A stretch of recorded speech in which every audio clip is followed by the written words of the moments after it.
பண்டாரவாடை ஊராட்சியில் பொதுமக்கள் வசிக்கக்கூடிய பகுதிகளில் அப்புறப்படுத்தாமல் தேங்கி கிடக்கும் குப்பைகளை அகற்ற சம்பந்தப்பட்ட அதிகாரிகள் உடனடியாக நடவடிக்கை எடுக்க வேண்டும் என பொதுமக்கள் கோரிக்கை.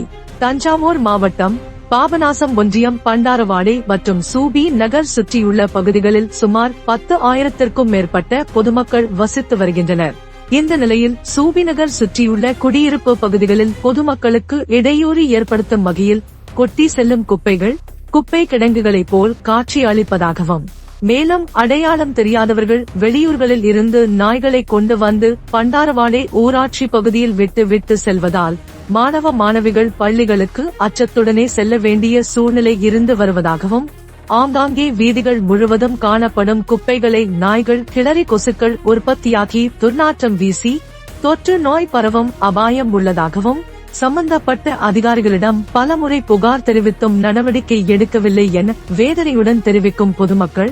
குடியிருப்பு பகுதிகளில் குவியலாக காணப்படும் குப்பைகளை சம்பந்தப்பட்ட அதிகாரிகள் போர்க்கால அடிப்படையில் உடனடியாக அப்புறப்படுத்த வேண்டும் என கோரிக்கை விடுத்துள்ளனர். பல முறை நம்ம வந்து கம்ப்ளைண்ட் பண்ணி இங்க வந்து வீடியோ வந்து நாங்க பார்த்தது வீடியோ யாருன்னே தெரியல, ஊராட்சி கிளர்க்கு யாருன்னே தெரியல. இங்க வந்து உள்ளாட்சி தேர்தல் எப்போ வருமோ அப்பதான் குப்பை அள்ளுவாங்களா இல்ல வந்து இப்படியே தான் கிடக்குமா? இது வந்து குப்பை கிடங்கா மாறிட்டு இருக்கு. இதை உடனடியாக மாவட்ட ஆட்சியர் தான் இதை தலையிட்டு மக்கும் குப்பை மக்கா குப்பையா வந்து இதை தரம் பிரிச்சு இதுக்குன்னு ஒரு தனி இடத்த நாங்க வந்து அமைச்சு கொடுக்கணும். பண்டாரவாடை பகுதி 10,000 மக்கள் வந்து வசிக்கிறாங்க. இந்த 10,000க்கு மேற்பட்டவங்க தான் வசிக்கிறாங்க. எவ்வளவு குப்பைகளை பாருங்க. ஆங்காங்கே எல்லா தெருக்களையும் வந்து ஒரு நோய் தொற்று வரக்கூடிய ஒரு அபாயத்துல தான் இருக்கு.